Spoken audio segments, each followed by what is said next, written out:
We are live. Hey, everybody. Welcome to the day after the Maple Leafs lost to the Montreal Canadiens in the first game of the playoffs. First time the Leafs and Habs have played all those years. No fans can be there, not yet anyway. Kind of the aftermath, the John Tavares thing. So we're going to talk about that, of course, on the show today, but some other things too. We're going to welcome a new sponsor. We're going to talk about how the Jays blew it against Boston and how, they're in fourth place now, by the way, Mike. Is that possible? Yeah, no, it's possible. They're in fourth. The Jays are in fourth place. Wow. Get into some golf stuff. We should see what's going on now. Crazy out there. Some tennis, Raptors. What's going to happen with this team? Like all these playoff teams with the play-in and everything, and the Raptors still couldn't get in. So what's going to happen with Masai, and what's this team going to look like, I wonder? Get into all that stuff. And the Jays radio, terrible, absolutely horrible. This guy from Sportsnet who came out saying, "Oh, we're really happy with the radio broadcast." Bullshit. It's terrible. Worse than it ever has been before. If I said to you, if you heard this, there's a little looper to right, are you thinking, hey, that's going to fall in for a base hit? You can see it, right? You can imagine in your mind the ball going over the second baseman's head, and it's going to fall in, and 2 runs are going to score because this happened with the bases loaded. No, instead there's a little looper and caught by the right fielder. And then you realize when you see the highlights later that it was a fly ball to right. It was a can of corn. It doesn't work on radio, man. He's doing a TV broadcast. It's a looper. It's a fly. The guy on radio or the girl on radio for sure is saying, there's one just over the infield. It's a or no, there's a fly to right. Now it's going to hang up there and it's caught by the right fielder. But not, it's a little looper. I'm thinking, I'm hearing Tom Cheek or Jerry Howard's voice go, that's a base hit. That's falling in. I can see. Anyway, get into all that stuff. The new hip record, which, by the way, Toronto Mike over here, he had it. He knew all about it. He knew it a long time ago. He just didn't know it. I didn't know it, but you dropped so many big hints, and I think I know, Mike. What can I do? And that was on. I was sworn to secrecy. Your special appearance on the Girl Jams episode of Pandemic Friday. By the way, don't forget to tweet that link before we go live. Okay, so wait, you already sent it out? Yeah, tagged you on it. On the Twitter machine, as they say. Yeah, Saskadelphia. So that was a fun fact I just wanted to bring up because I was kicking out Cordelia. So I just wanted to bring up the fun fact that Saskadelphia was the original name of road apples. And I just brought it up. You happened to be there because you were the special guest because you kicked out the Allman Brothers, Melissa. So Hebsy's was that there. when it was? I couldn't remember when it was or was, how it came up in conversation. So I brought it up organically. I just brought up, Saskadelphia was the original name of road apples. And you're sitting there on the Zoom and you're like, okay, and you're sitting on this big fucking news bomb, and I know you want to tell us, but you probably promised Jake you wouldn't tell us. So you just sort of like danced around it and said, something's coming. And then when it came, we're like, Hebsy was trying to tell us without telling us, like you were. Again, when you're sworn to secrecy, when you're part of a inner circle, like I heard 3 cuts from the album. Nice. And I had heard a 4th one before because they had played it live, Montreal. So I already had an idea, but when I heard it, we'll get into this later. I'm going, oh my God, this is like listening to Road Apples. Like this song should have been between, Twist My Arm and Cordelia, or. Well, of course, it should have been. As you know, Road Apples, it was supposed to be a double album. Like that was the plan. Right. And so the result, and I mean, I don't know if you want to put this on the episode or talk now, but I guess these tracks were lost. Like, were they lost or were they just? Well, they had been told that they were part of that terrible fire at Columbia in Los Angeles, where some of the great music ever made is lost forever. And the Hip thought that their tapes were there, but they weren't. They had been shipped back to Canada and were in a box, and they had writing, like some of the stuff had the writing of the engineer at the time, Mark Vreeken, or I'm trying to think who the other one was, Howard. Anyway, so they would, it would have it would say poet on it, just like written poet, right? Poet. Was that Gord? Was that a song? Poets? Was like, what the hell was it?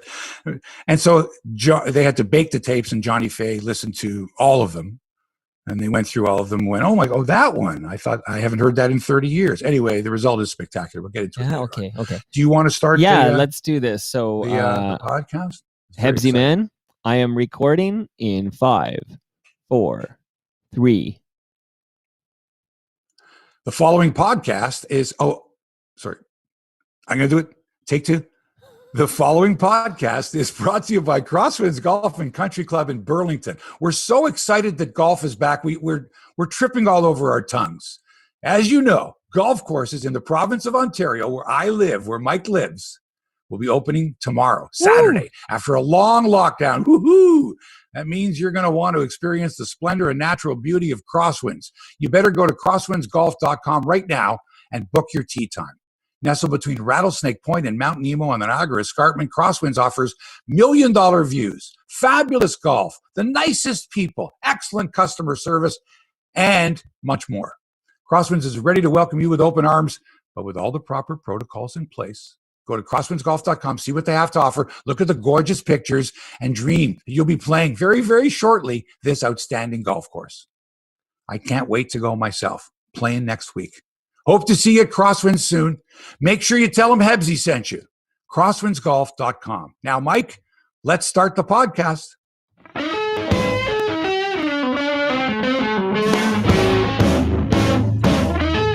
Live from Toronto, it's Hebsy on Sports, episode number 233. We're live and we're interactive on YouTube. If you have questions or you have comments, bring them on. I know you want to talk sports. This should be a talk. It should be a phone-in show. This really should be a phone-in show, but it's not. You're going to have to settle for podcast/vodcast/live, whatever the hell they call it. Mike, what do they call it?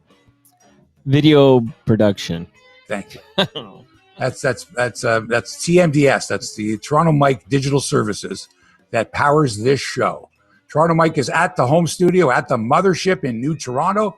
I'm in Little Italy, and we have plenty to talk about on today's show. The Maple Leafs out-hustled, and ultimately outscored in their playoff opener versus Montreal after losing captain John Tavares in what I can only describe as the most sickening moment, or one of the most sickening moments. Gosh, Kevin Pillar got hit in the face this week. That was sickening. I remember when Dave Dravecki broke his arm on the mound pitching. That was sickening. Joe Theismann's ankle was sickening. John Tavares. Oh. So we're going to delve deeper into that game, plus the rest of the Stanley Cup playoff action, if you really care, or if you're just into Montreal, Toronto. And I understand that. I understand that you don't have a stake, skin in the game when it comes to Winnipeg, Edmonton, or Vegas and Minnesota. I get it. Leafs, Habs, we'll get into that. Blue Jays blew it in the 9th inning last night. Oh, they came back. They came back from the dead. They took the lead and they lost in the 9th. A heartbreaker. A heartbreaker. And the pitching continues to be shaky. Last night it was the relief, but also the starters. You can't be giving up 5 runs in the first or second inning and expect to beat a team like the Red Sox. And the Jays are now in 4th place. You heard me, 4th place. Meanwhile, the games have become even more unlistenable to on the radio. Just awful as we try to navigate the simulcast from TV. And when I hear, there's a little looper, duck snort, Texas leaguer, bloop hit, no, can of corn, fly ball to the right fielder. I need a radio guy, a radio gal to tell me, describe to me what's going on. They're only talking to those of us who can't see. I can't listen to this anymore. And when the TV exec goes, oh, we think things are going really well on the radio. Really? Have you been listening? Right.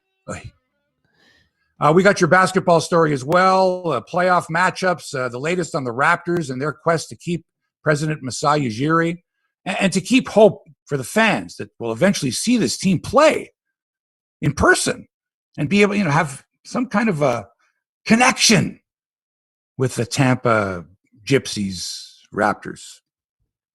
Were a tough year. Yes. A Canadian was atop the leaderboard at the PGA Championship. But what time is it? It's 9:24 in the morning? Not anymore. Shot himself out of the tournament already. Why? Because his beloved Leafs lost last night. He couldn't fucking sleep.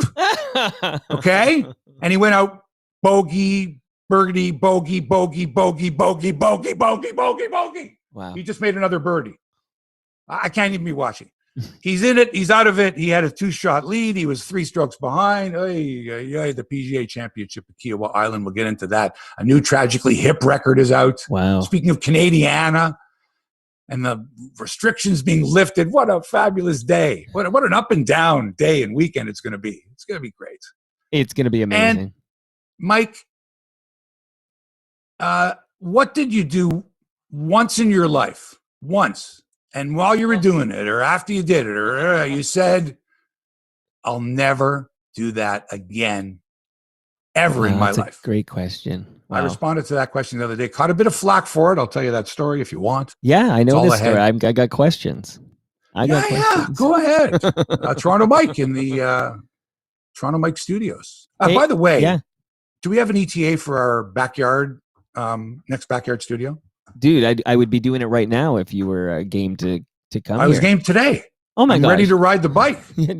Hebsy, you know why I'm ready to ride the bike? Because it's like summertime out there. No, Matt, because we got a new sponsor, and they make me want. It's easier for me to ride my bike. It's easier for you to ride your bike. Okay, it's easier for us guys. Explain. Tell me more detail. You know, you got a package in the mail. So did I. Manscaped sent us their new grooming trimmer, the Lawnmower 4.0. Oh man.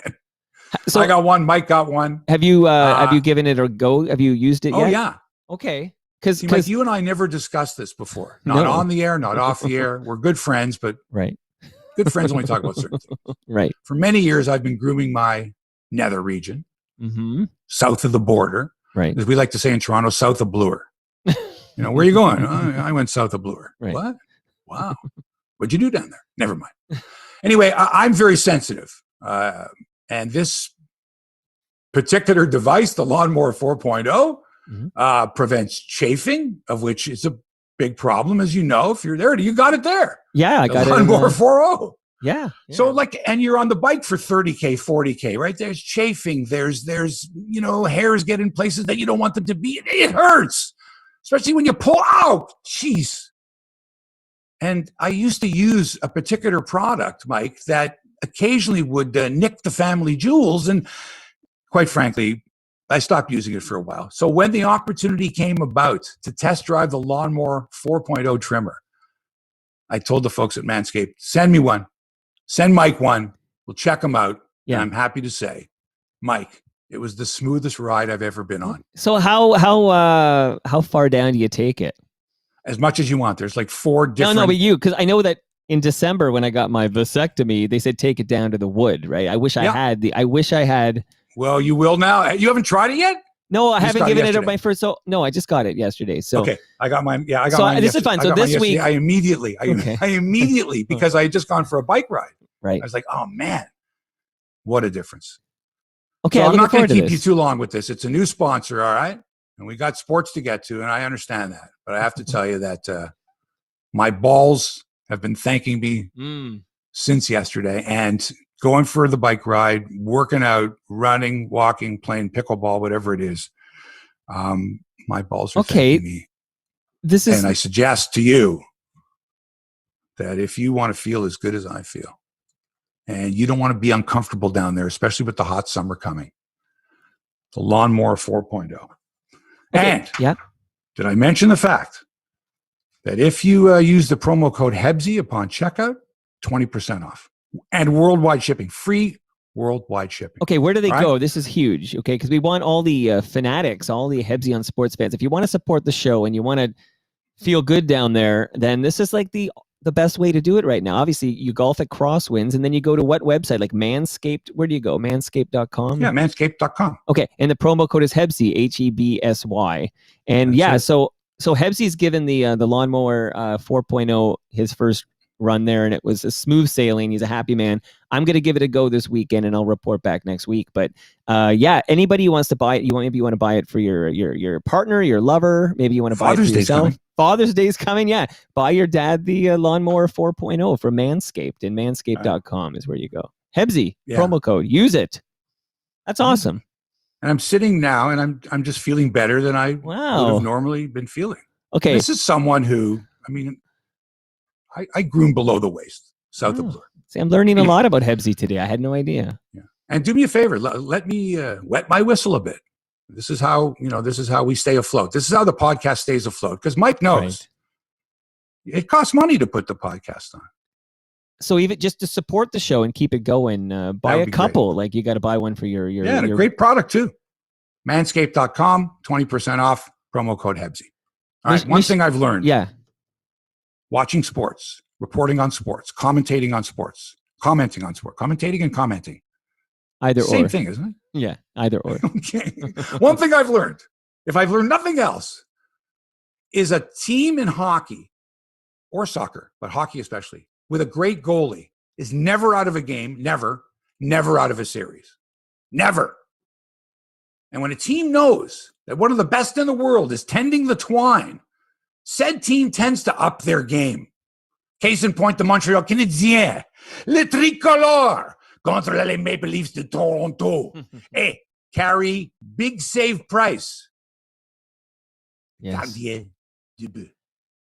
This guy made the difference in the game, okay? Highly entertaining hockey game, powerfully emotional hockey game. As the Habs beat the Leafs 2-1 on a shorthanded goal by Paul Byron. Was that something? Oh, yeah. Right after Mitch Marner was robbed by the aforementioned Carey Price on a glorious chance for the Leafs to take the lead. The game was marred, unfortunately, by a freak injury to John Tavares, who was body checked to the ice, and as he fell, was hit in the head by a truck named Corey Perry. I mean, the collision was it was a sickening thud, and I really don't want to talk too much about it. Mike, you saw it too. Oh, of course. I'm pretty sure we all felt the exact same way. The first thing we thought of was, oh my God, is he dead? Right. And not without any thought whatsoever to the end result of game one of the playoffs or anything to do with anything else. And it's really eerie when there's like zero noise in that arena, and then Chris Cuthbert he shuts up, and then all you have is sort of that eerie silence, and everybody, and it's just what a moment to start that series. It just kind of takes the wind out of the sails, and you're like, well, there goes that. It just seemed to kind of fuck with game one. Yeah. And a couple days earlier, I remember being sick and seeing Kevin Pillar of the Mets take a fastball right in the face. Right. And then leave the field in his own power. And then the next day he's bringing out the lineup card going, man, this isn't what you sign up for, but these are the hazards of the sport that you're playing. Sure. It's an occupational hazard. Joe Theismann, that injury, people, someone says to you, Joe Theismann, the first thing you think of is Lawrence Taylor, almost, oh God, it was horrible. And these are those sort of moments. And I don't want years from now someone to say, hey, John Tavares, oh yeah, I remember him. Wow, that was because they kept showing the replay too, which I just didn't like. And I said, they're not going to do this between periods, are they? They're going to update us on Tavares' condition, which, by the way, now we have no update as of this time, except he was conscious last night and nothing else has been some reviewed. Tests. We don't know what tests, but some tests came back clear. Sure. Yeah. For sure. But nothing's been released at this particular point. And we can only hope for the best. But they had to show it, right, Hebsy? Because I think the big question on everyone's mind was, could Corey Perry have prevented that? In any way, is that on Corey Perry? Did he do anything intentional there? Well, obviously, Nick Foligno thought so, and the Maple Leafs thought so. Right. That he could have avoided that.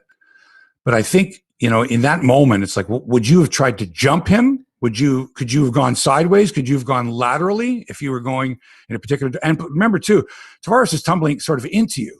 Right. It's not like he had tumbled and was in the exact same spot for any length of time. He hit the ice, and as he was falling backwards and may or may not have hit his head or coming back from it, there's like getting hit by a car. That's what I equated it to. It's like you got hit by a car. Right. Man.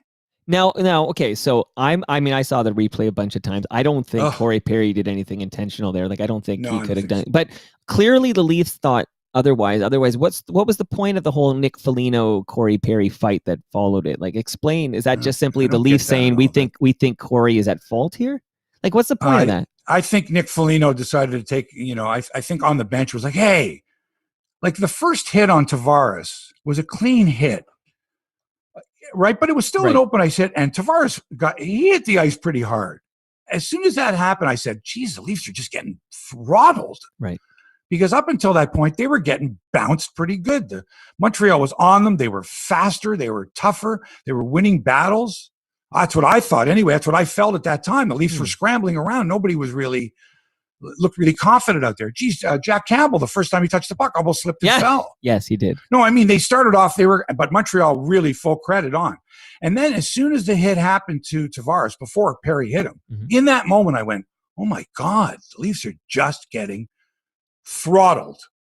And then this happens. Right. And then Nick Foligno obviously is like, all right, listen, man, I think you could have fucking avoided him. Said, fuck you. What are you fucking talking about? I feel terrible. What are you, nuts? And this was a turning point in the game in more than one way. One was, how does a team respond? I mean, they kept showing Austin Matthews. They kept cutting back to Austin Matthews while Tavares was lying there. There's another shot of Austin Matthews. There's another shot of Austin Matthews. Right. What must he be going through? Oh, come on. I thought that was unnecessary. Of course he's going to feel. Is that a tear in his eye there? Is he thinking about winning the game? Oh, the Leafs can't win now. Look what's happened to their captain. Yeah, all right. It's not the first time this has happened in sports. Right. But Foligno did not need to engage Corey Perry, and I thought it was dumb, and it had the absolute wrong effect on the Leafs. Montreal took the lead. Montreal was empowered, emboldened. And one thing I noticed is how much more prepared Montreal seemed to be than the Maple Leafs. And when I saw Austin Matthews in the first period, I believe, Mike, there was an issue behind the net where Zach Hyman got into it and they tried to rough up Austin Matthews. And Matthews kind of turned around, and instead of fighting with the guy, that was what Hyman was doing, he had this smile, this smirk on his face. Do you remember what I'm talking about? They showed the replay. He wouldn't engage with the Montreal player, wouldn't give him the satisfaction. And he sort of had this smirk. Yeah, we'll get you. And I know Carey Price saw that, and I know the Habs saw that and said, look at that prick. And I'm not saying Austin Matthews is a prick. I think Montreal's response, look at it. Confident son of a bitch. Won the Rocket Richard Trophy, named, by the way, after a Montreal Canadian. Don't think that had something to do with it. Don't think they didn't have some bulletin board material after the first period saying, did you see the look on that guy's face? You see that smirk on his face there when we roughed him up? Well, who had the last laugh there? And I'm not saying it was his fault or anyone's fault. I think the Leafs might have taken the Habs too lightly. And I tell you what, Mike, I didn't think the Habs were that fast. I didn't think the Habs were that tough. And I didn't think the Habs were that big. They played big, and the Leafs played small. And Carey Price,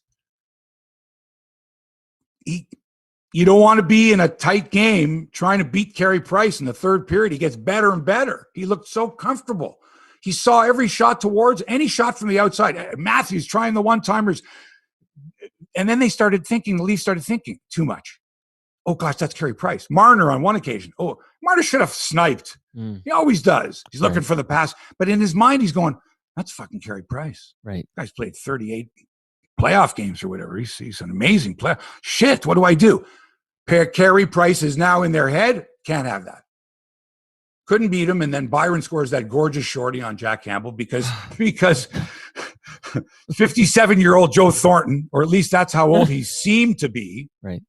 In a key time on a power play that went like 0 for 38 this year, and it's like 0 for they look terrible looking playoff. Such a bad power play that the Leafs should decline any penalty from now on because they gave up the shorty because they got Thornton out there. He's tired. He's more tired than normal because he had to take Tavares' shift when Tavares went down. He's bagged. He's 40-something years old. Yes. And Spezza looked 100 years old, and Wayne Simmons looked 100 years old. Replace these guys. Get Galchenyuk in there. Right. Get Engvald, who can skate. Get those guys in there because those old guys looked really bad. And Morgan Riley, I don't know what's happened to his game, but he didn't look confident. Anyway, the Leafs didn't look confident. They have to bounce back.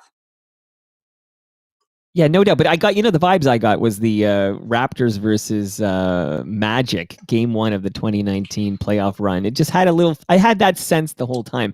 I actually was willing to, we'll cough up game 1. I actually haven't lost any confidence in this series. I think the Leafs win the series. But that goal by Paul Byron, like, come on. Like, that's like, come on. Like, I watched that replay 100 times. I still can't believe it. Do you think Jack Campbell do you think his poke check was too late, or what do you think it's just one of those goals. That was one of those bang plays. Yeah. Like, do I go out or don't I go out? Right. And You don't got know caught if he's tumbling midway or not. It's right. one of those weird things. But full value to Montreal. They did deserve to win the game. Yes, they did outplay them, and their goaltending was better than the Leafs when it counted.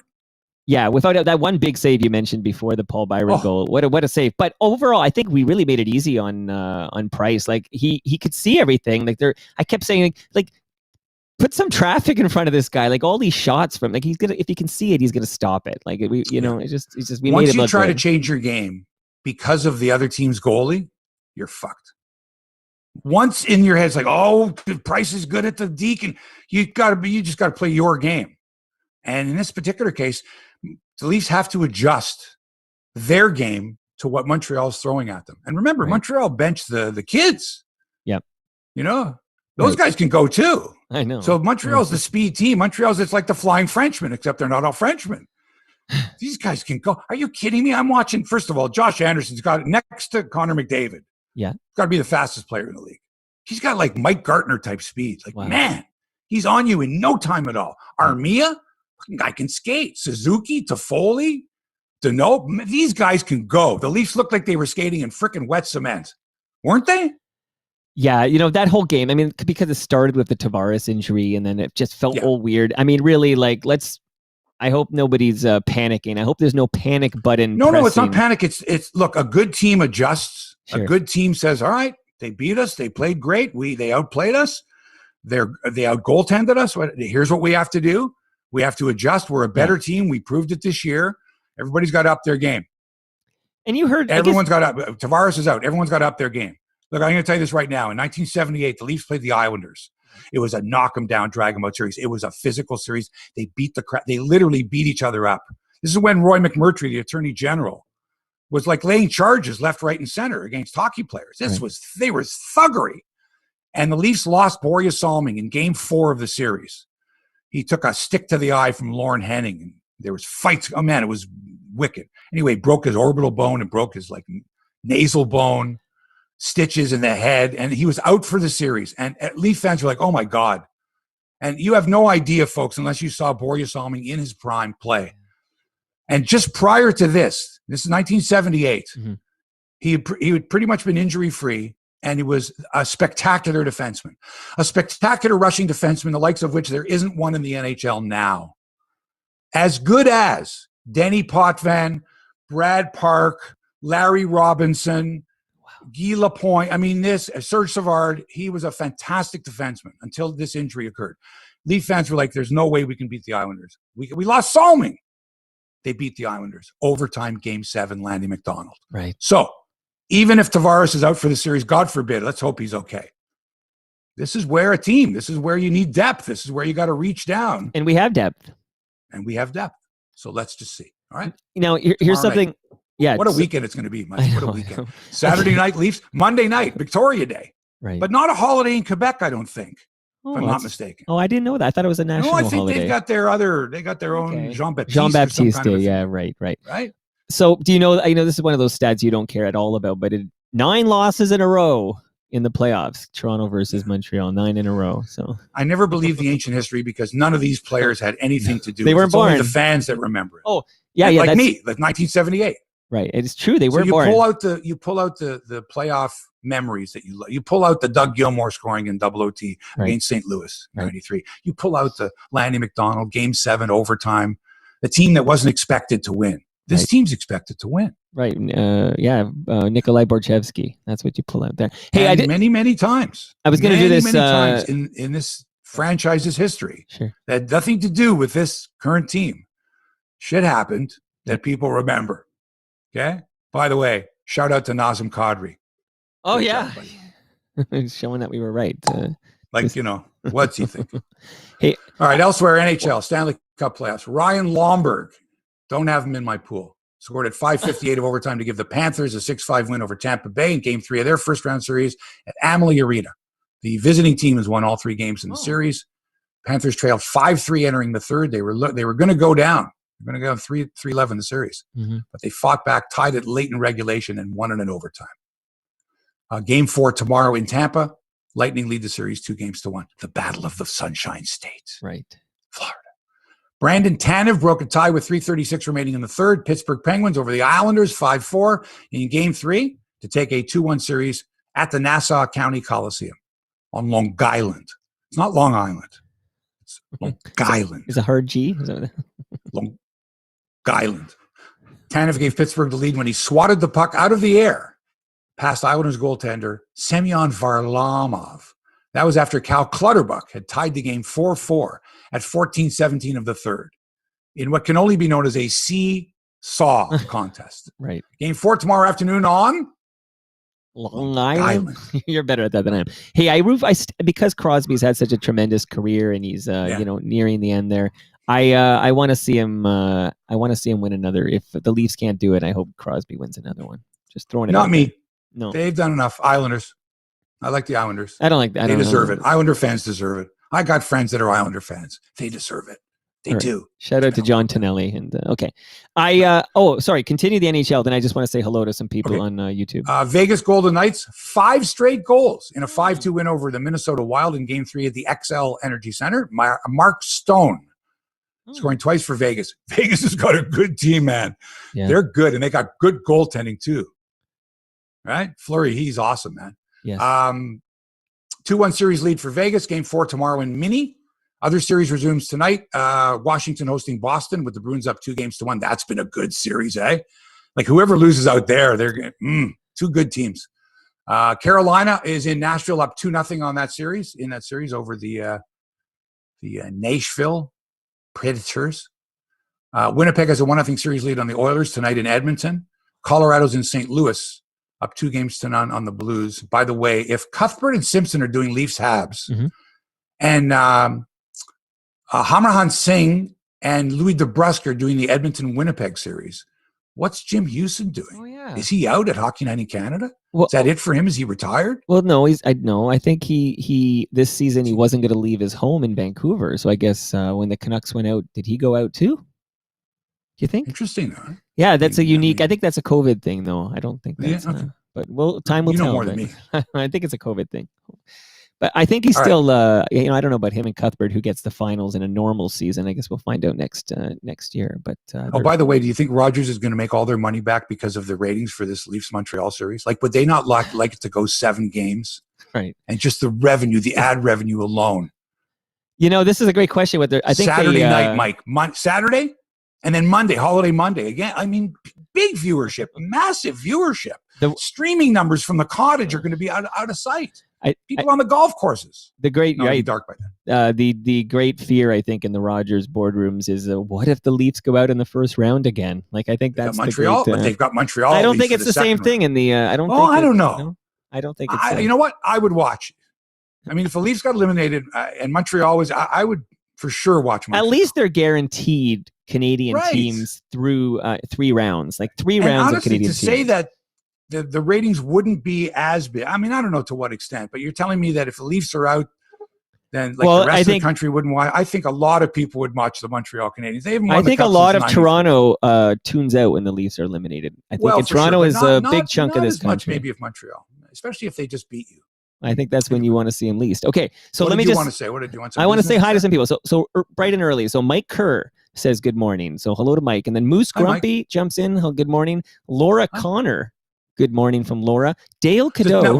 We got to find out from Laura. Was she offended by the Manscaped? Well, let me see. I haven't actually looked at these comments in a while. Yeah, but I think this is the real talk that people expect from us. Right. Like, we have balls and we need to groom them. So this is something that helps grooming them.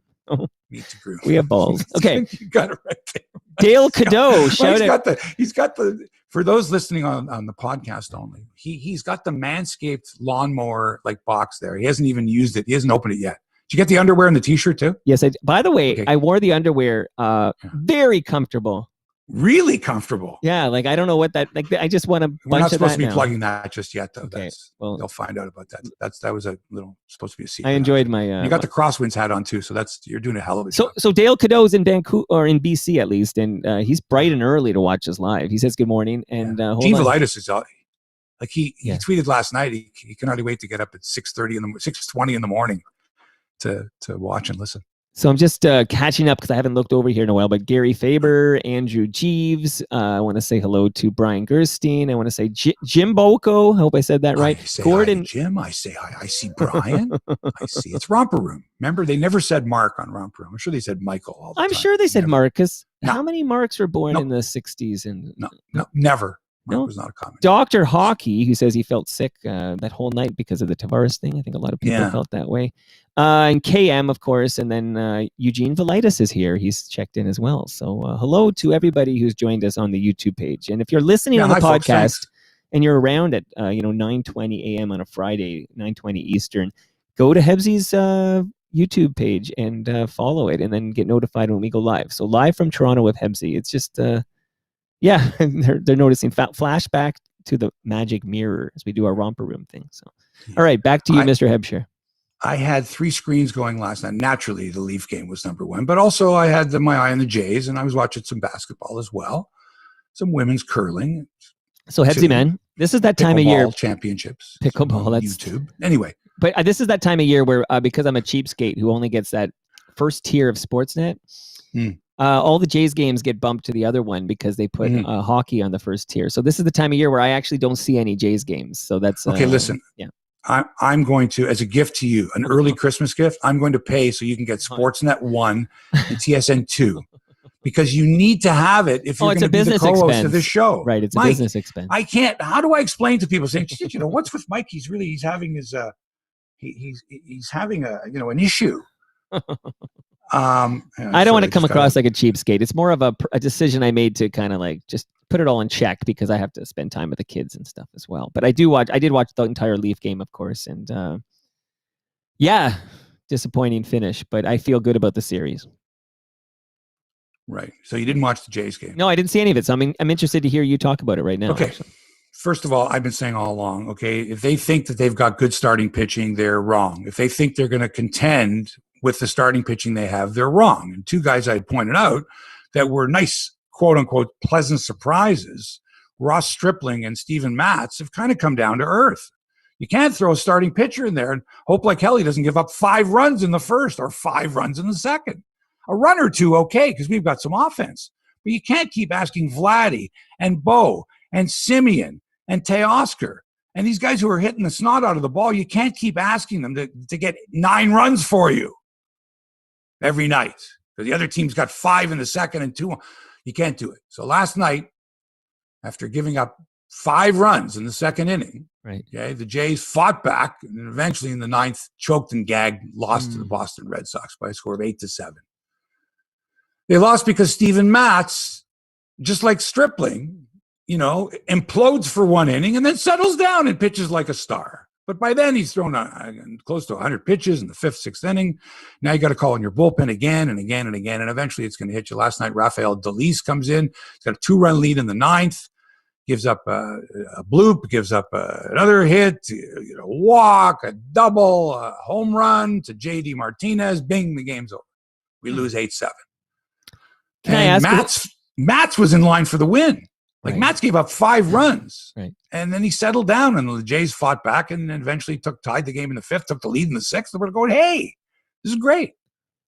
Was there technical issues with the broadcast? There was. Okay, what was Buck Martinez was watching a feed 1 second ahead of 1.5 seconds ahead of the feed that we were watching. So as we see the pitch crossing the plate, we hear click. Oh, there's a drive. Right. Before we actually see it happening. We hear Buck we hear the crack of the bat and we hear Buck go, or something like that. That's annoying. And it hasn't happened yet. And that sick feeling, and then you see the ball and confirming your worst fears that it's flying over the fence. Now, eventually they fixed it. And at what point? Some point during the game they did. But for a while there, Twitter was like, are we watching the feed? Is it me or is everybody else? And everyone was like, yep. Yeah. That was strange. It happens a lot. Interesting. Yeah, of course because, that's like that old thing when you stick on the radio. We'll get to this, but when you have a proper radio feed and you want to hear that, but see the visuals on the TV and they're not in sync, it ruins the whole thing. Back in the day, they were always in sync. But then when the digital cable showed up, now you've got a whole delay on the digital cable and the radio is always ahead of the game. But interesting. Fascinating. You know, it's funny. Tom Cheek told me that the nicest compliments he used to get were from people who said, you know, Tom, when the game's on TV, because the games weren't always on television. Right. Most Jays fans were used to listening to Tom and Jerry, or Tom and Early in the early days, 6 out of 7 days out of the week. If you follow the Jays, you could listen to the broadcast 6 days. And on the 7th day, there was a television. It was on CBC or it was on CTV later. Right. And not that there was anything wrong with the broadcasters on television. Don Chevrier did a fine job. And Tony Oliver did a fine job. And Rod Black did games. But what happened was the real fans loved turning down the sound on the TV and turning the radio up because they were comfortable hearing Tom and Jerry. And Tom always told me, he said the nicest compliment he got was that someone would take the time watching the game to turn down the sound and still listen to Tom's description and Jerry's description of it. Right. And I think that's a key thing. Right. We'll get into that in a second, like you said. But let's talk about Charlie Montoyo and his handling of the bullpen. When the Jays lose a game like that, naturally, I question the manager, the logic of the manager. It goes back to the night before when Stripling was in trouble. I think the Jays were down by 5 or 6 runs. And he was at like 73 pitches. And they took him out in the 4th inning. They were losing. I'm thinking, well, like, why? Why not just, he's settling down a bit. In fact, he'd settled down a lot. Why not just leave him in there and say, okay, Ross, you got 95 pitches. You got 100 pitches. We saved the bullpen for an inning or two. But instead, they brought in Trent Thornton, who pitched 2 innings, which means he wasn't available last night. They might have been able to use him. I don't know. And then it forced him to use pitchers that he, again, could have used tonight, chasing a game that they probably weren't going to win. They might have. I think they got it to within 6-3 the other night against Boston, but you know they didn't have as great a chance.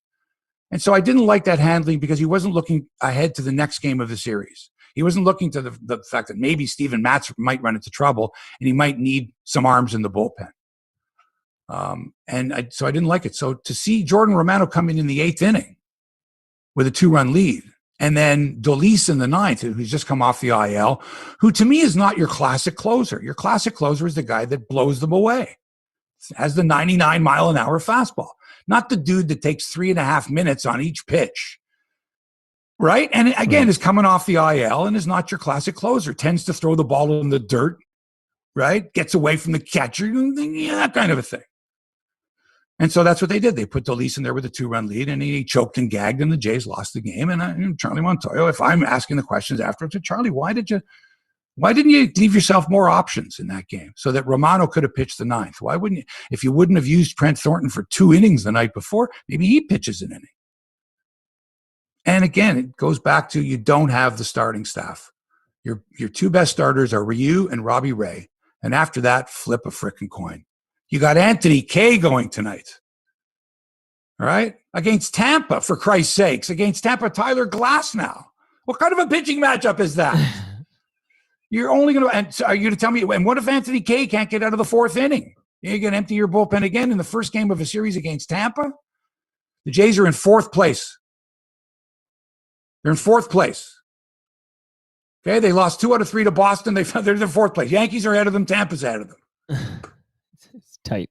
Got to get going. Got to have a starting staff. Got to go into June with a starting staff with at least 3 solid starters, major league starters. Who's available out there? Who wants to make a trade? We've got players. We got outfielders. We got kids in the farm system. Lots and lots of them. Okay. Nate Pearson might not show up this year. Alek Manoah. Hey, a couple more starts. What's the starting rotation going to look like in June when the Jays are battling tooth and nail every single day in the American League East? Boston, Yankees, Tampa, Baltimore, come on. You've got to have good starting pitching. You cannot afford to throw Ross Stripling out there every 5 days. And I'm sorry, you can't afford to throw Steven Matz out there as good, Mr. April. You've got to have a major league pitcher. Tanner Roark was not the answer. Anthony Kay is not the answer. Alek Manoah may be the answer. In due time, maybe Nate Pearson's the answer. It's got to be better than what we got. All right, rant over. Got to start looking for starting pitchers. And I just got to have starting pitching, man. Got to. Just quick high. Bartolo Colon. Why do you think Bartolo Colon pitched to the age of 100? Right. Yeah, right. He can start. He can throw innings. He can eat some innings. Right. Paul Smith, by the way, loves your show. He's watching live from Glasgow, Scotland. What? Yep. So hello. Ask him if he's a Rangers fan. All right. Because if he's a Rangers fan, he's okay with me. All right, I'll find out that. But you talk If about he's a these. Celtic fan, I don't know. I'll find out. Actually, he's listening. So Paul, just reply back and let us know. Let us know. Okay. He's going to tell us he's a Hearts fan. I'll report back. Hibernian. So, Hebsy, I haven't yet tuned into a game on the radio because it's going to happen though this weekend. Don't do it. Okay, don't do it. Tell me so the real bad. deal here. Mike, here's the thing. I've got to know the count. I got to know the situation. I got to know. And if you're watching on television, you don't have to know because it's right plain in front of your face where the runners are, little box, the count, where the runners are, how fast the pitch was, everything. I need a radio voice to tell me that because I can't see it. Even if I've got the game on television and I'm in the other room, right? I'm cooking, I'm cleaning, whatever I'm doing, but I'm not in the room. I need to hear. So I don't expect the TV broadcast to hear that. That's why I want to have the radio on. I'm in the backyard, I'm doing laundry, whatever the case is. I got to have it. And the fact that Sportsnet's vice president of whatever the fuck, Rob Corte, was quoted last week, this big article, saying, oh, the broadcaster's sounding a lot better, the simulcast. Bullshit. They're worse. But who would believe the Sportsnet VP on that topic? Like, talk about bias. Like, why would you even give him a forum? Like, blow yourself, why don't you? And your company. Like, of all the people to listen to, VP of Sportsnet is not the guy who's going to be honest with you. The unmitigated audacity of this man to say, the research we've done. I don't know anyone. Tell me, folks, anyone listening right now, anyone, anywhere, tell me, do you know anyone? And if you do, please send them my way. That's been listening to the games and it is okay with the amount of information they're getting as a radio listener. You know who it'll be? It'll be somebody who loves Dan Shulman so much that they listen to him read the But Dan doesn't do the games from Dunedin. Dan's only doing half the games. I know. That's Dan's watching. Dan's doing NBA. He's doing NBA or something like that. He's doing other games. You know that, eh? Like when he's not doing the Jays for 10 days in a row, he's doing other stuff, man. Yeah, he's got ESPN stuff going on. And look at his Twitter handle. He doesn't have Rogers Sportsnet in there. He's got ESPN in there. Right? No, he's Dan Shulman ESPN. But again, man, come on. Don't lie to us. Don't say, everything's fine in the radio. Look, you got a new guy doing radio. You got a guy named Dan Toman, who's the new boss of audio. He's the director of audio now at the Fan 590. Right. And he's a digital guy. The director of audio, man, has got to get in there and go, look, if I'm going to be the director of audio, you got to give me an audio only. Hey, can I ask you about this Dan gentleman? Because I just learned about this. So he's the new program director at the Fan 590, right? Yeah, director of audio programming. And I think he's got a Yahoo background. Like he's a digital guy. I don't know the man, but he seems well qualified for the job. Do you have any Greg Sansoni's going to be the one to make the ultimate decisions. So Greg Sansoni, I'm just curious since you brought up Dan Toman, I've been thinking about future Fan 590 lineup and any inkling of, I know it's the wrong time. It's because we've talked clearly there's going to be by September, by Labor Day, I suspect there's going to be wholesale changes on 590. That's my feeling on this. Yes. Do you have any, you want to tip by the way, somebody's loving your hat. I was going to say tip your hat here, but Daniel on the YouTube channel says he loves your hat. So just wondering if you want to make any predictions. Love the man. Do you have a new prediction on the new morning show by any chance? No, I don't. I really don't have I don't know where they're going to go, what they want to do with it. And do they want to, rebrand the station? Are they going to go more for podcasts and hope that people might, instead of having to listen live, might listen at a different time? Radio is the ultimate live medium, isn't it? Yeah, sure. But what is radio now? There's the terrestrial radio signal, but radio is also streaming. It's a lot, live audio streaming because it's all digital. Right. The future's digital. Right. That's why it's called the director of audio. Okay. I just was wondering, because I know you're buddies with Greg Brady. So do you have any idea, has Greg had a conversation with Dan Toman? Not to my knowledge. Okay. I ask the tough questions around here. Okay. But you can keep asking because I got some. I just got the gig. And yes. In fact, I don't think that he's, maybe not officially in place to make any decisions. Right. Or they're not going to make any decisions until August. Okay, because I've been, I've been seeing breadcrumbs here and there. You know what I do? I map it all out on my whiteboard, and I kind of can see where things might be going. I wondered if you had inside knowledge, being a friend of Greg Brady's. No, and Greg doesn't either, because nothing has been done since the announcement, and no knowledge of any secret meetings or hurry anything up like and that. wait. Right. And the other thing too is, I mean, if I'm Dan Toman, the last thing I want to do is give any hint at all of what the plans are, because it's only May, and I don't anticipate anything radical until launching a new thing on Labor Day or whatever. So things got to work their way out. Right. Mind you, last night mm-hmm. you had, after the Leaf game, and I didn't even tune in. I should have. You had the Fan. You had TSN 1050, which I believe broadcast the game on radio, and Greg Brady also did a show on 640. Right. Like sort of an open line phone-in show. Like, okay, Leaf fans, the playoff game's over. And I love that time of year. I loved it when, the game would just be over and you'd be in the car on your way home or whatever you want. And you wanted to listen to Jays talk or Leafs talk or whatever the shows were called, to hear the fans. Vito from Woodbridge, you're on the air. Leafs suck. Put Freddie Anderson in there and put so-and-so in there. You wanted stuff like that, the knee-jerk reaction of fans at the end of the game, whether they had won or lost, but especially when they lost. Fire this guy, trade this guy, stuff like the knee-jerk stuff. Oh, but you mentioned Freddie Anderson. I was just grateful that, Jack Campbell, I wouldn't fault him on the goals necessarily. So he gets the go in game 2 again, Campbell. Oh, of course. Yeah, I know. Because if he blew it, that would probably be the move, right? Bringing in. I don't know. I don't know if I'd give him such a quick hook. You got to give the guy. Sure, it's only a game. Best of 7, though. You don't. It was only his first playoff game, and it was Carey Price was like 38th or whatever. Right. Okay. And it may well come down to goaltending in the end. A bunch of 1-goal games. I'll be okay with that. Not sure my nervous system can handle it, but I'll be all right. I want to go back to the Jays radio for a second before we move on, and that is, I hear Buck the other night, and I hear, there's a looper right field. I'm in the other room, but I'm listening on radio. But if I want to, I can go watch it on television. I'm kind of doing an experiment here because I am a radio listener for baseball. And so I hear a little looper. I'm thinking, man, we got 2 on. We're going to score here. Beautiful. And and it's caught by the right fielder.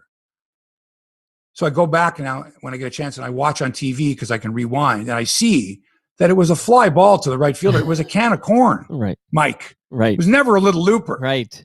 Right. But for the radio audience to hear a little looper, because to catch a looper, you expect an athletic dive kind of catch or with like a great. But you can picture it, Mike. You can see the second baseman running back and outstretched arm, and the guy from right field coming in, and it's going to fall in.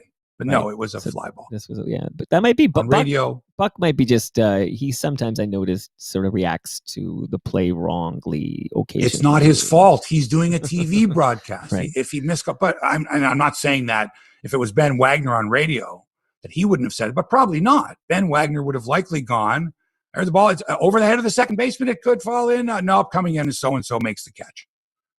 Looper, right field. Right, because in your head, you've got 2-run scoring. It's a big 2-run score, Jays lead.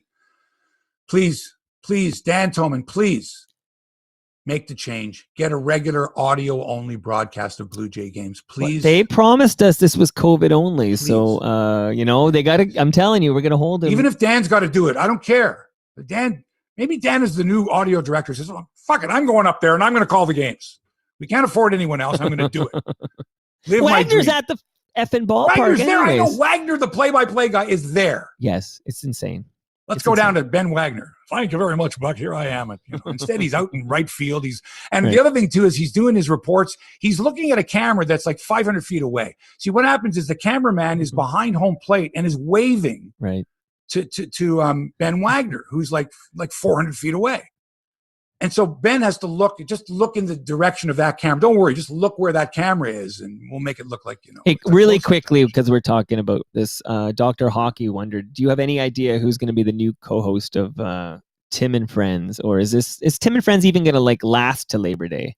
Is this just like some filler material until they do something proper? And, bring back Bobcat. It's very difficult to be a television and radio sports critic. Listen, I've been watching The Shift with Kayla Gray, The Show with Sean McKenzie. There's, Tim and Friends, Sports Center with Jay Onrait, not Dan O'Toole. I mean, you don't have any idea how much work I'm doing. I know you're got watching Kennedy, a lot of stuff. I got frickin' Kayla and Jermaine. How's the Kayla show? I'm watching a lot of sports. How is the Kayla show? It's not for old white men. Who's it for? Young people of color. Women. And is it still difficult to find the show? Like it's buried on some tsn.ca website, or is it easier to find than you thought? Mike, I'll be quite honest with you. Yeah. With all that's been going on this week, not once did I say, I got to check out the next episode of The Shift. Okay. I appreciate the honesty. And I watched 2 Sean McKenzie episodes, and I like Sean McKenzie. Very deadpan humor, similar to his dad in that. So it's going to take a while to establish it. But I like the concept. Like, I like him as a host. He's quirky. And I like that. And there's sort of this embedded reporter thing too, because he's athletic as well as being a reporter. I kind of like that, but it's going to take some time for it to establish itself. But I like the digital only platform of YouTube. And man, you check it out when you check it out. You don't have to see it live. It's like, oh, I think it aired Sunday. I watched it on Tuesday. Oh, it's good. Anyway, in golf, Corey Connors, who led with a 500 par 67 after the opening round of the PGA Championship at Kiowa Island, South Carolina, one of the toughest, longest, most brutish courses in the world, had a nice dinner, clubhouse leader, first round leader, watched the Maple Leafs play the Habs, got sick like the rest of us, came out to the golf course today and absolutely shit on himself. Absolutely. Bogey, birdie, bogey, bogey, bogey, bogey, birdie. I don't know where he is right now. Hopefully he's fighting back. But oh my God, he must have just, as a Leaf fan, as a guy whose yardage book has a Toronto Maple Leafs logo on it, who was asked about, the Leafs, must have watched that game last night and said, "Oh my God, I'm the leader of the PGA Championship." But like, he looked like he was completely drained, like his swing failed him miserably. Like the Leafs maybe the Tavares injury had a profound effect on his play. Maybe. Yeah, it's a big fan. Hey, Dawn is wondering, what time are you teeing off at Crosswinds? Oh, I'm teeing off on Tuesday. We're going Tuesday morning. I can't get on until Tuesday. Wow. But it's back, baby. They're the big sponsor on the show, right? Crosswindsgolf.com. And I'm like, all right, I'm going. Right. You're like an ambassador. You should have your own, you can just, I should walk on. But that wouldn't be fair. Hey, Hebsy, what'd you do? Right. Front of the line? And I can't do that. So like everyone else, I waited until I could get through. And, even Crosswind sent out a thing saying, we're overwhelmed by the response, because the minute it became official, right, golf courses went into action. They immediately changed their website over to now being able to accept reservations. Right. And Crosswinds, like most clubs, has a third party that does that. Right? Sure. That looks after the golf reservations. I think it's called Tion or something, whatever it is. But so they're overwhelmed now because their main system, which handles tons of golf courses, every golf course in Ontario is like, okay, we're open. So people are making multiple reservations. They're trying to get on anywhere for any time. And here I am looking for golf, and I'm like, I felt like calling them. Well, I did call to say I can't get our tee time. So, but Tuesday, because Dawn thought you'd be teeing off 7 o'clock tomorrow. Saturday morning, golf open for the first time in how long? Long time. Huge. Saturday all day. And beautiful Sunday, forecast. Sunday all day. Monday, holiday Monday, Victoria Day, all day. By Tuesday morning, hopefully it cooled off a little bit. I got a tee time. Crosswinds. It's going to be great. Fantastic. Awesome. Absolutely great. And look, for the way Corey Connors have been playing, I mean, maybe he'll be available to play Crosswinds, maybe a little break in the schedule. It needs a little break, especially after playing this Kiowa Island. My God, what a beast of a golf course. Good luck to Corey. I hope he bounces back. But boy, he started off. It's like someone said, "Geez, Corey, did you see a ghost?" And he went, "No, I saw the Leafs lose to Montreal, and I saw John Tavares almost get decapitated. Oh God." Right. So he just, hopefully he can bounce back from that. And Crosswinds, go get them. $1 million views, tremendous facilities, friendly staff, great people. Crosswindsgolf.com. Book your tee time now online. NBA playoffs underway. No Toronto Raptors, of course. The Grizzlies led by Jonas Valanciunas, play the Warriors tonight for the 8th seed in the West. Okay, the Warriors lost to the Lakers in that play-in, and now they play the Grizzlies, who won their game. And whoever wins tonight's one-off gets the 8th seed in the West. After that, tomorrow it's the Heat versus the Bucks, the Mavs versus the Clippers, the Celtics at the Nets, the Trail Blazers at the Nuggets, and then Sunday it's the Wizards at the 76ers, the Lakers at the Suns, the Hawks at the New York Knicks. And the winner of that Warriors-Grizzlies game tonight gets the Utah Jazz in the Salt Lake State. Strange not having the Raptors in the postseason, though, eh, Mike? Like, really, like we won the championship with that team, 2019. I don't recognize them now. I don't know what's going to happen with Kyle Lowry. I'm concerned about Masai Ujiri. Hell of a run, though. Like, what a hell of a run. I want to ask you about a tweet that I was reading. Okay, so Doug Smith, of course, covers the Raptors for the Toronto Star. And I guess he doesn't. No. No, he doesn't cover the Raptors. Okay, what does Doug Smith do for the Toronto Star? He issues press releases on the Raptors. Okay, interesting. Okay, so you think he's like a PR arm of the? Doug, we've discussed this. Doug is not. He's not the reporter. He's the in-house reporter for the Raptors. He's the Raptors reporter as the Raptors in-house guy, the Raptors propaganda guy, right? He's pals with all the players. He's pals with the coach. He wrote a biography with the coach. He wrote, a musical with Kyle Lowry. He's completely embedded. He's too close. He's an extension of the PR department. He's too close to this team to be objective. Way too close. About them. Way too close. Okay, what did he tweet? Hebsy man. So a tweet at him from a guy named Michael Singer. So this is to Doug. In your article in the Toronto Star this morning, you say that the Lowry Ujiri era has been the best in Toronto sports in the past half century. Really? What? He goes, really?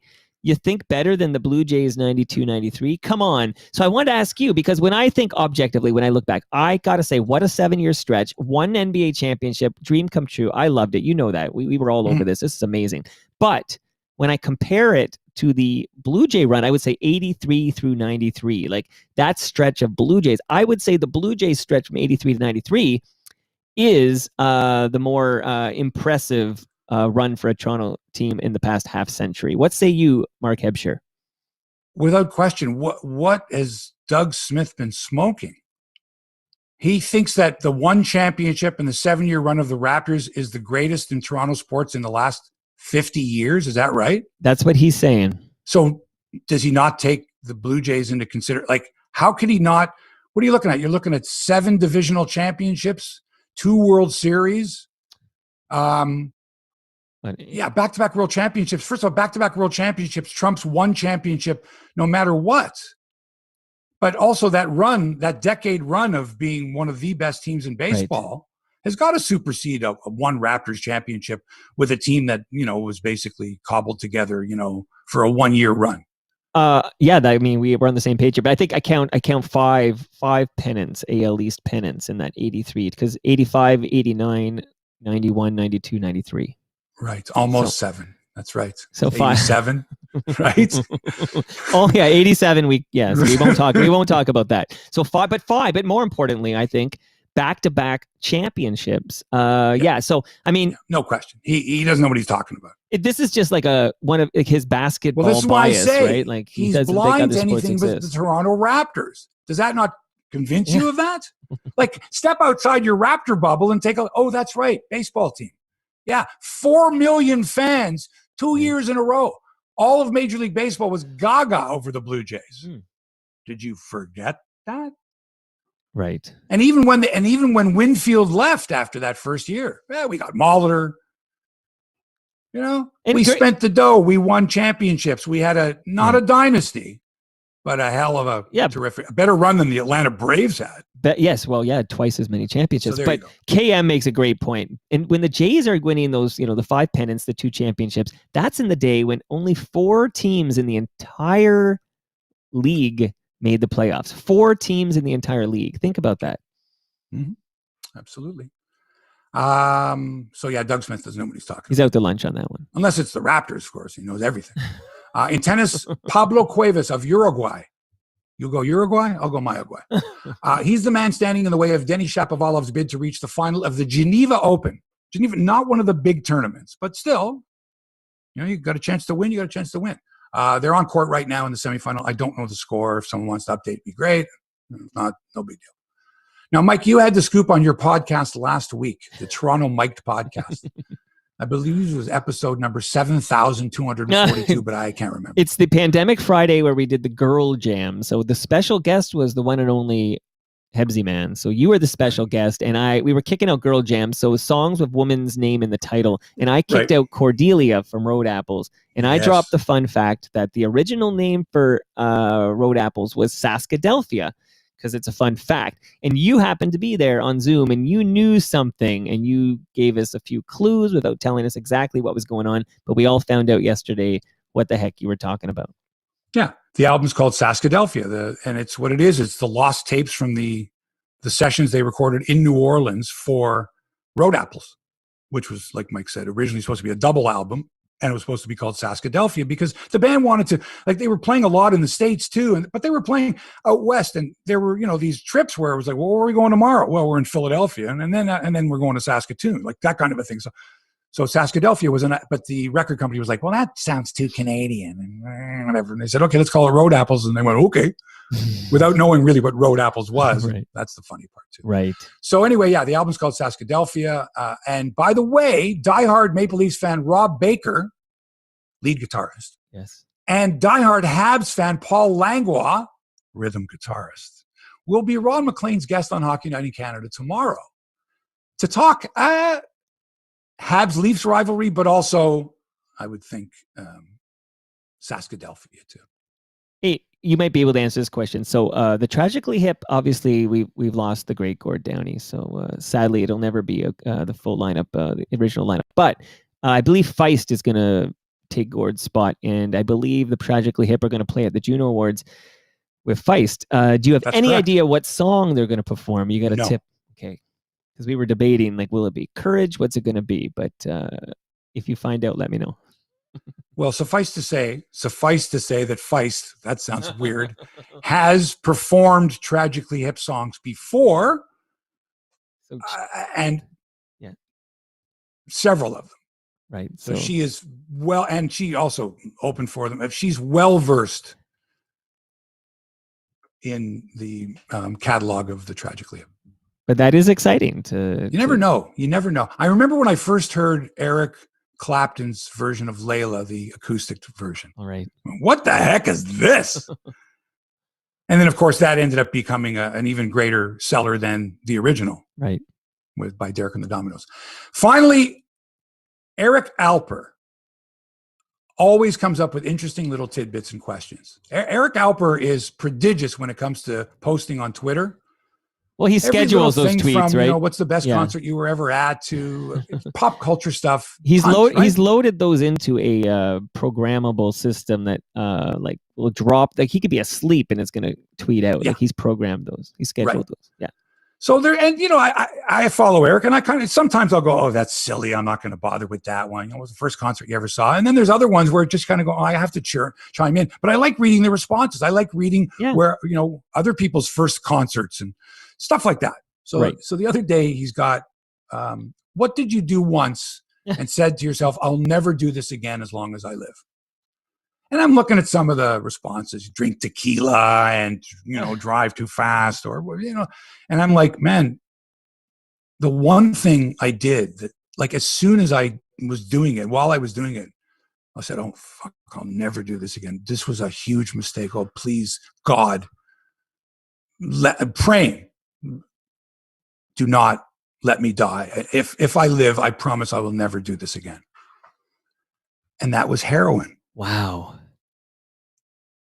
We discussed this, by the way, last night on Pandemic Friday, because it was quite the bomb you dropped on Twitter there, heroin. But I had thought you inject it into your arm with a needle, and I thought that's heavy duty, but you didn't do that, right? How did you take this heroin?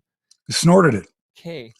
Because I hate needles, and there was no way. I'd seen it. Like, I knew guys. Trust me if I tell you this. I knew bad guys. I knew guys that were junkies, and I saw them stick the needle in, not just in their arms, in their toes, right? Because they need a vein, in their leg, in their bum. Once this guy wanted me to inject him. I said, "There's no way." Ooh. But, you know, you're young and stupid and you get curious and, you know, I'm not going to, it was called mainlining. You find the vein, you put it in, right? Directly into the vein. Right. And then immediately, like, you know, you got to take that needle out of there and you're going to pass out or close to it. So I was like, no way of that. Oh, you can snort it. So like an idiot, you know, wanting to be cool and everything else, I snorted it. But what I didn't realize, what I was not prepared for, was something they call the drip, Mike. When you go like this, eventually you have to swallow it, right? Okay. It's going to go through your throat. And when that drip hits, oh my God, it was horrible. And I immediately ran to the toilet and threw up violently. Wow. And then the rest was fantastic. But like you said the colors were like, imagine you had never seen anything but black and white television. And then you saw 4K Hebsy. Of the Masters or a baseball game. But you've never seen anything in your life. But you're making me think I should try heroin. Like, this is a dangerous, like, you're making it like an advertisement for heroin. And that's why it's so addictive and so wonderful. Because people will tell you, like, what is it about it? Oh my God, life just is wonderful. Yeah. And then it's shitty again, and then it's a roller coaster, and then it's like, and then either you're like, I gotta have that again. I have to have that sensation again, or in my case, I'll never. Like, it's not worth it. Like, tell me, you know, like if someone said to you, okay, you've got a choice. You can jump out of an airplane, something you've never done before. You're afraid of heights, or you can snort heroin. I'm going to tell you right now, jump out of the airplane. Right. Trust me. Right. Less addictive. Jump out of it. Because even if you love it and you want to do it again, as long as you take all the safety precautions, man, go ahead. But man, if it's like, you know, go drive 200 miles an hour or snort heroin, or man, don't do it. Because that's the sensation it was, oh my God, this is fantastic. For a while, I don't know how long. This is wonderful. Life is great. And then when it's not, it's awful. And when you're puking, you're thinking, I'm never doing heroin again. Is that right? Exactly. Like, please, Lord, please stop it. And then you see afterwards, the worst is, Mike, depending on how much you've eaten, the dry heaves. It is a horrible thing. Anyway, that's it for the description of it. So I opened up a can of worms. It happened a long time ago. I was a bad person. I hung out with bad people. I didn't get addicted. I never did it again. Oh my God. I could see what the attraction was, and I can see how the likes of the greats, whoever, Lenny Bruce, Jimi Hendrix, Janis Joplin. Well, that's why they mainlined it. You know, the needle and the damage done. Yeah, I highly recommend. Do not try it. Woo. Good advice. And on that note, that's it for episode number 233 of Hebsy on Sports. I'm getting choked up here, Mike, just thinking about that. Ugh. The drip. Woo. Episode 233 of Hebsy on Sports. Feeling good. It's the weekend, long weekend. Thanks to Toronto Mike for production and inspiration. Check out his excellent podcast at Toronto Mike. Thanks as well to our fabulous sponsors, crosswindsgolf.com. They're open for golf. They're going to meet you at the gate and give you a big virtual hug. It's fabulous. Golf is back. Check them out, crosswindsgolf.com. And also our new sponsor, manscaped.com. Folks, get 20% off and free shipping when you use the promo code Hebsy, okay? At manscaped.com. Thanks for allowing us into your headspace. Back with another episode next week. Until then, so long for now.